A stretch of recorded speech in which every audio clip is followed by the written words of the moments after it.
এক নম্বর মিথ্যা বলা যাবে না। দুই নম্বর ওয়াইদা ওয়াদা খলাফা, নবীজি বলেন ওয়াদার খেলাফ যারা করে, ওয়াদার খেলাফ যারা করে। আল্লাহ পাক রব্বুল আলামিন যখন আমাদের আসমান জমিন সব কিছু যখন সৃষ্টি করেন, তার পূর্বেও আমাদের রুহু গুরু আমার আল্লাহ সৃষ্টি করেছে। কি সৃষ্টি করেছেন? রূহ। আল্লাহর নবী বিশ্বনবী বলেন, ও মুসলমান ভাইরা, ইবনে মাজার বর্ণনা, আমার নবী বিশ্বনবী বলেন রুহু জগতে আমাদেরকে প্রশ্ন করেছিলেন আল্লাহ। কি প্রশ্ন করেছিলেন? তোমাদের রব কে? তোমাদের রব? ক্বালু বালা। আল্লাহ যখন প্রশ্ন করেছিলেন রব কে তোমার, আমরা বলেছিলাম রব্বি আল্লাহ। আমরা কি বলেছিলাম? আমার রব কে? আল্লাহ। আল্লাহ পাক রব্বুল আলামিন কত সুন্দর করে প্রশ্ন করলেন, তোমাদের রব কে? তোমার রব কে? আমরা উত্তর দিয়েছিলাম রব্বি আল্লাহ, আমার রব আল্লাহ। সেই দিন বলেছিলাম, আল্লাহ বলেছিলেন দুনিয়ার জামিনে তোমরা যাওয়ার পরে আমি আল্লাহকে ভুলে যাবা।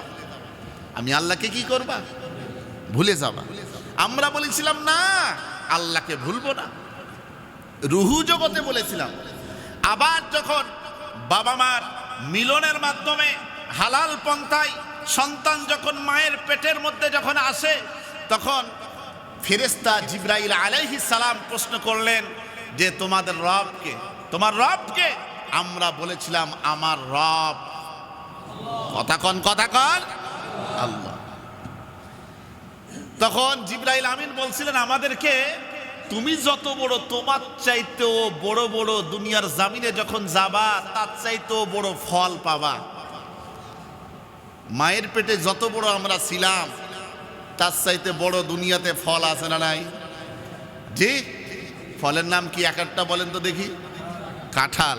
এতে বারান্দাতে কাঁঠাল আছে, একজন দান করছে মসজিদে। ডাক হবে ইনশাল্লাহ, সবাই মসজিদের উন্নয়নের সাথে ডাকে গ্রহণ করবেন ইনশাল্লাহ বলেন। এটা দান হিসাবে চলে যাবে। যদিও আপনি কোড়াই করে বাড়িতে যায় মজা করে সবাইকে নিয়ে খাবেন, কিন্তু আপনার প্রতিযোগিতার মাধ্যমে যতজন প্রতিযোগিতা করবে যত টাকা বাড়বে, আপনি বলেছেন মুখ দিয়ে 100, 200, 500, 1000, 2000, 5000 যত টাকা বলবেন, এই টাকাগুলো আপনি নিতে পারেন নাই, যে নিয়েছে তারও কি হবে? আপনি নিতে পারেন নাই, আপনার আমলনামা তো দানের সব আল্লাহ সুবহানাহু ওয়া তাআলা দান করে দিবেন। সম্মানিত সুধী, এবার আসেন, আল্লাহর খাতায় কি ভান্ডারে কম আছে? আল্লাহর ভান্ডারে কম নাই।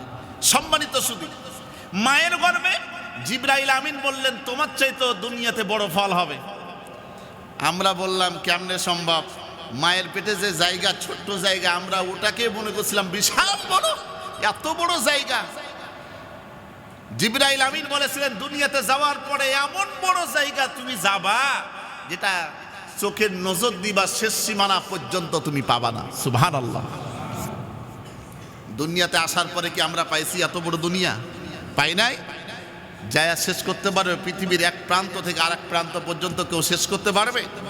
সম্ভব নয়। আপনার হায়াত শেষ হয়ে যাবে, আপনি পারবেন না শেষ করতে।